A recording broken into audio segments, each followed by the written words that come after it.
My name is Dina Emerson. I am Biomimicry Assistant at the San Diego Zoo and Institute for Conservation Research, and we are participating now in a biomimicry design workshop that introduces the students to the world of biomimicry and invites them to participate in it and apply what they've learned in a fun and interactive way. We had some early meetings with Denise Halmy from the Design Institute, and we've just been having these great discussions about how to bring designers into biomimicry, because we work with a lot of engineers, we work with some architects, we work with a lot of biologists, and we really wanted to bring some design into it. The students are participating in this really fun poster project, and it's going to be all student-based and student-surrounded, bringing aesthetics to our Biomimicry Conference and get discussions started about how cool biomimicry is and really display visually what biomimicry is all about. I'm Sarah, and we're looking at animals at the Wild Animal Park for the biomimicry assignment.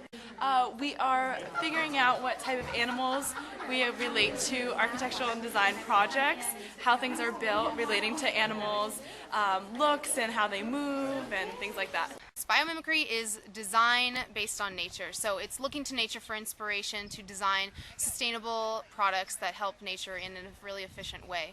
We had the students go through a couple of activities that get them introduced to biomimicry. We did a few exercises. We had a cup and we had to find a few different uses for it, and then we were blindfolded and we were holding a plant. So we were just finding the characteristics, and it really was just learning how they worked and how they functioned without seeing what they were, which was really cool. Oh my gosh, that was so scary because we were just talking about bugs and then you had to blindfold and put like a leaf or whatever it was on your hand. I was like, no!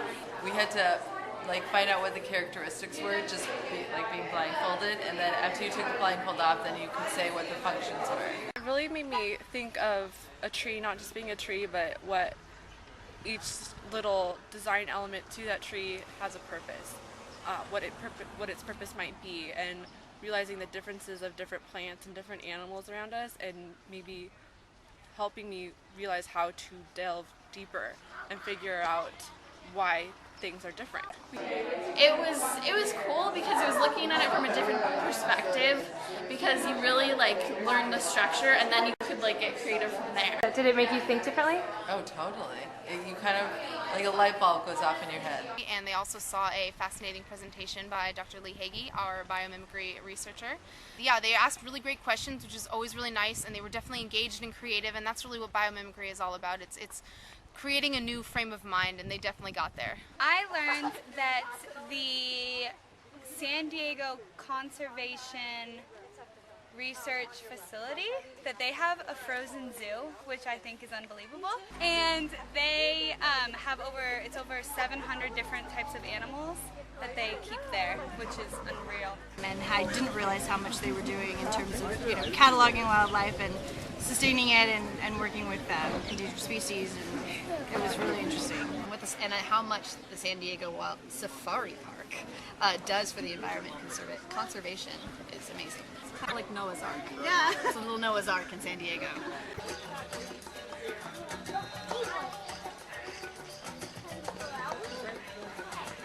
The students are looking at elephants. I learned today that elephants used to be aquatic animals and that all of their reproductive organs are inside, and that they actually can't hear from their ears, they hear from their feet. Elephants swim underwater, and it was just amazing. I never imagined that. We're going to research all different types of elephants so that we can really get a better picture of what we're going for. They are looking at weaver finches that design these really beautiful nests. My name is Roel Batista, and my animal is the weaver bird. We have the weaver. They make the coolest houses. Really neat nests. Some of them are individual, some of them are communal. It builds its houses for love.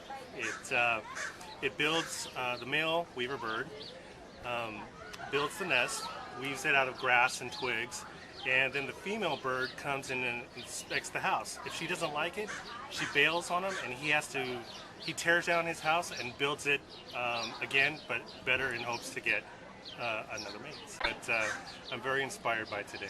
I'm very excited about my weaver bird. And they are looking at the tailless whip scorpion, which is a creature out of nature that is really fun and a little bit creepy, but will definitely inspire some fun designs. I have the tailless whip scorpion, which nobody wanted, but we totally fought for it because there were only 2 in our class.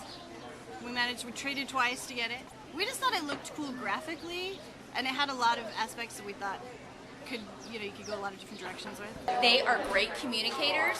They, with their very long antennae, they actually communicate with each other through vibration. We just love the way it looks. We've got ideas with playing with the shape of it and different logos that we can kind of play off of. I just thought it was very interesting that big legs scorpion, it can just ball it up and be very small. I'm actually really excited about it. And then now they're out in the park doing a scavenger hunt that will teach them to apply biomimicry, apply what they've learned.